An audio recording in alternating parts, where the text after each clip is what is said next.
the world. Woo! Hey, Dennis, you're on the air. 41-28, which the score doesn't do the game any justice. The Patriots just absolutely stomped the Los Angeles Chargers into the ground to make it the Patriots' 8th consecutive AFC championship. And you know what? It never gets old. It continues to be fantastic. And I am like a pig in shit. Everyone can eat shit. A big bag of shit. There was no way I wanted to kick off 2019 with a post-game loss. So this just can't get any better. Welcome, everyone, to the Dennis Johnson Radio Show. This is post-game at its finest.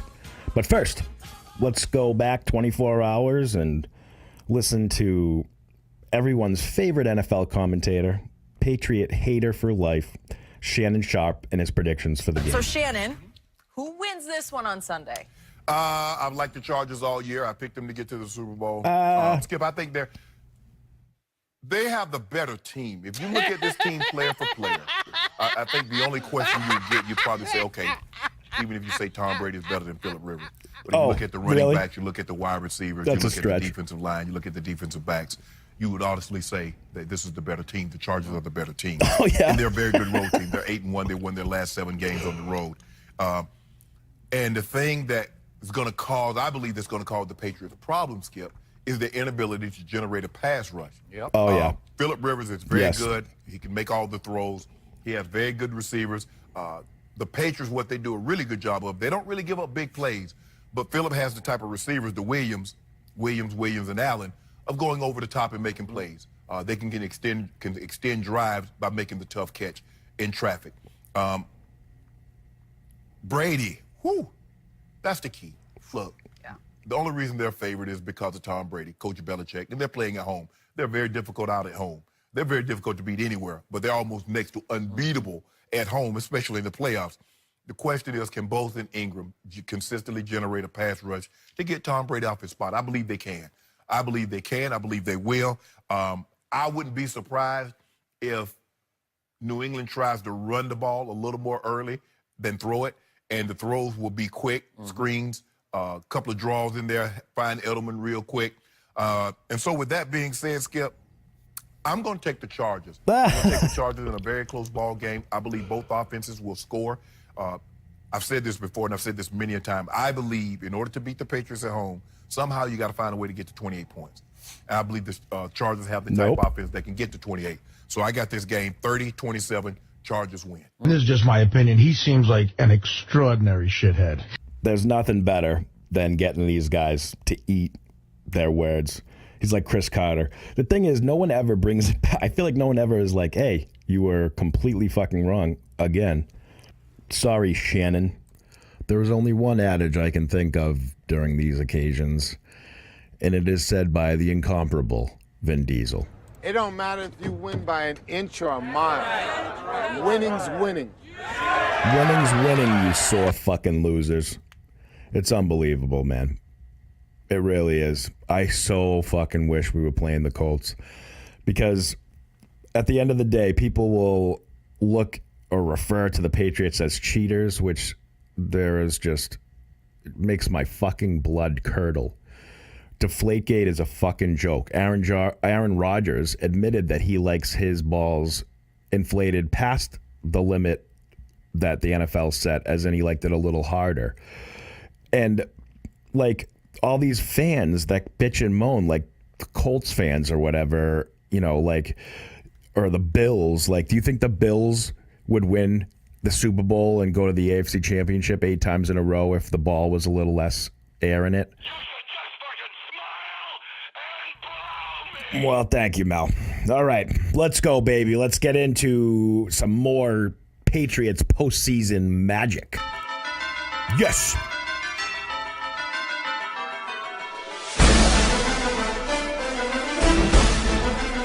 In typical Bill fashion, he starts the game off doing something that no one would have predicted prior and elected to receive when they won the toss,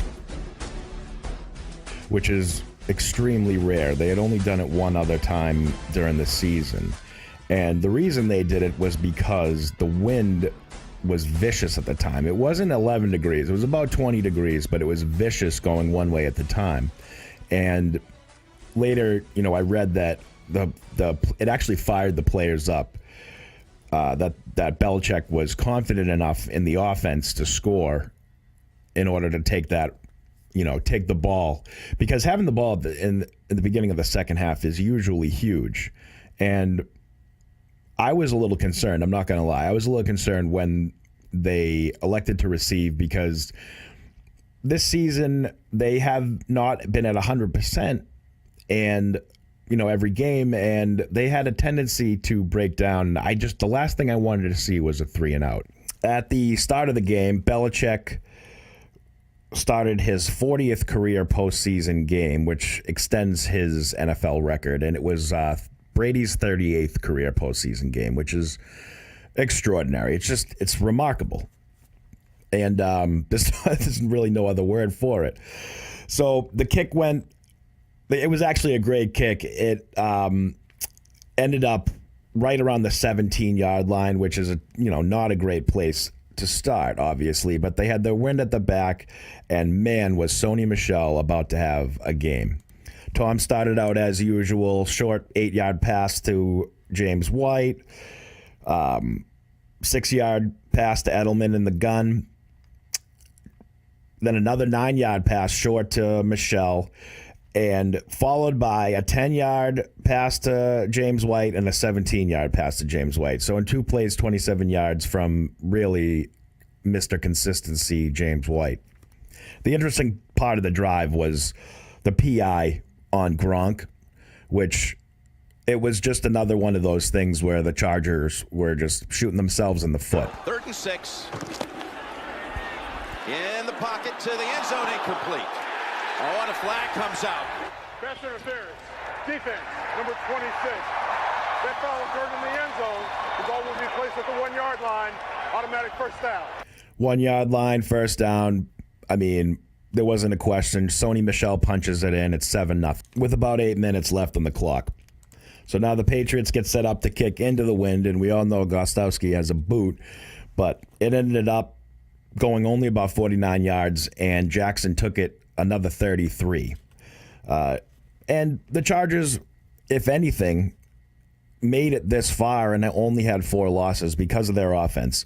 And despite the fact that the Patriots defense has been a lot better than it has in previous years, they quickly made their way down the field, and Rivers came up with a big play towards the end. They can run the football like that. It minimizes what New England can do on 3rd down. Play action. Rivers steps up. Heaves it downfield. Wide open. That's a touchdown. Keenan Allen got behind everybody. And Rivers finds him from 43 yards out. Gilmore has deep 3rd. That means he has a 1/3 of the field deep. He's going to have a 1/3 of the field deep. So you just take your zone area and you keep going deep. I don't know what he read to jump. So Gilmore dropped the ball, but not the physical ball, but the figurative ball. But he would come up big towards the end of the game. So 7-7 still in the first quarter. Brady sets up again. And this second drive for the Patriots was really all Edelman. And he did have an impressive game. They really had no trouble moving the ball down the field. Quick pass to White. He went 14 yards to Edelman. Michel ran it for a couple, and then a big 28-yard pass right down the middle to Edelman. Great catch, as usual, to a receiver who I consider supremely underappreciated. And during the game, it got me thinking, the Patriots really invented this short, white slot receiver position with Wes Welker. And having that option for Brady has just been really one of the keys to their success, and I don't know why other teams don't adopt it. It was Edelman's 1,072nd career postseason reception, making him 10th all-time. Gostowski makes the extra point, 14-7 with 2:53 to play in the first. Gostowski kicks a bomb to the 20, and the Chargers quickly go 3-0 with a couple incomplete passes. Jones punts the ball 38 yards to the New England 36. Brady sets up for his third drive of the game.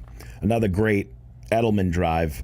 Goes 11 yards to Edelman, then followed by a 17-yard to Edelman. He only had one incomplete pass in this drive alone. Like I said, they really had no trouble marching the ball down the field. Another couple of penalties that the Chargers picked up, again, shooting themselves in the foot.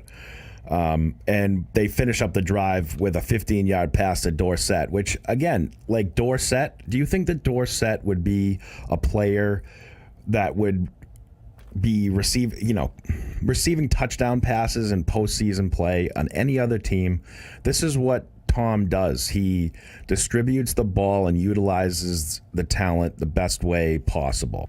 It's Brady's 13th consecutive postseason game with a passing touchdown, tying Marino and Peyton Manning for third longest streak of all time. Gostowski makes the extra point. They finish up the quarter 21-7. Starting the second half, Gostowski just destroys the ball, 65 yards, touchback. And this is when the Chargers began to fall apart. Couple of quick complete passes, but there were also a number of incomplete passes. And actually, if you listen to the first episode of the year, I called it. I mean, I'm not trying to toot my own horn, pump my tires, whatever. I laid it out very clearly that Rivers would throw an interception, which happens later on in the game. But he is a gunslinger. He throws before thinking more often than not. After a handful of incomplete passes, Jones punts the ball 38 yards to the New England 13. Brady sets up for his fourth drive of the game in the second quarter. Now, he couldn't possibly score again, could he? Oh, you bet your ass he could. Michel does a couple of 6-yard run, a 2-yard run, but at this point in the game, the Chargers really just they shot themselves in the foot with a goddamn shotgun, and it really blew the game open at this point. So it's 21-7, and around the middle of the second quarter, it's third and 6. Brady goes deep left side of the field to Hogan, and the defense gets a holding penalty. Caesar's on him. He's got an encyclopedia in his brain on the history of defenses. Hasn't missed a throw on third down today. Hogan's down there. And it's knocked loose. Michael Davis able to get there in time. Before the pass was thrown, holding, defense, number 20. 5-yard penalty from the previous spot. Automatic first down. So they get to the point of the game where it's the fourth drive, and the Chargers really, they're at third down. They almost have figured out a way to stop them at least once. They're not going to score every time. And then, they're their own worst enemy. They fuck up, they get the holding penalty, and it's all downhill from there. This is when the Patriots really turn to the running game, which makes a lot of sense. If you're up 21-7 in the second quarter, you want to maintain that lead, run out the clock. And this is when when Sony Michel just really turned on the Jets. He had a 40-yard run, which really blew it wide open, and Burkhead ended up running up the middle, 3 yards, touchdown Patriots. Gostowski makes the extra point. It's 28-7. So you can imagine, can you imagine being on the Chargers sideline? Like, this is when I was remembering the Atlanta game. You start to refer back to that. The Patriots were down 28-3 with a little bit left in the third quarter, and considering that was the greatest comeback of all time, you set that as the benchmark. Can the Chargers actually come back? I don't think anyone believed that was the case. And of the 4 touchdowns that the Patriots scored thus far, two were Sony Michel rushing touchdowns. It was a passing touchdown to Dorsett and a rushing touchdown to Burkhead. Like, who could even call that? No Gronk, no Edelman.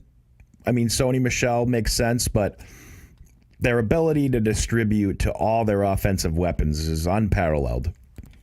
Chargers get the ball, and obviously they need to score. Their last 2 possessions ended up in a punt, but they couldn't make anything happen. They ended up going 4 plays and punting. Now, on the Patriots' 5th drive, they finally got them to punt with, they went 3 and out. It was only a 53-second drive. And this is just the greatest. So Ryan Allen punts the ball about 48 yards, and King muffs it. So the Patriots have had 5 possessions. 4 of them were touchdowns. The one in the first half that they get the Patriots to punt, and they muff the punt. Ryan Allen was never called on to punt in Super Bowl 52, so it's been, 6 quarters in the postseason since he got called on balls on the field, on the ground, and I'm sure the Patriots got the full control of it. Had a recovery, but it certainly looks like he has possession of it in the field of play. The player recovered the ball while it was inbound. It's the England ball. First and 10 on the 35-yard line. I mean, I don't know. I can't help but laugh. I can't imagine what it's like to try to come into Foxborough and win in postseason. So they just completely botched that. Patriots get the ball at the 35. I mean, the writing's on the wall. He connects with to Edelman for a 19-yard play-action pass. And at this point in the game, there was actually an interesting stat. At this point, the Patriots, with a couple minutes to play in the second, the Patriots had 21 first downs, while the Chargers only had 20 total offensive plays. So really, I imagine that everything was going according to Bill's game plan. Keep the ball in Tom's hands, control the clock. So Gostowski makes the extra point. Rivers sets up, obviously looking for something, seeing as his last 3 possessions ended up in a punt. But again, they go 3 and out. There was a 10-yard sack by Flowers, who is just an absolute beast. And that was the end of the half, and really pretty much the end of the game.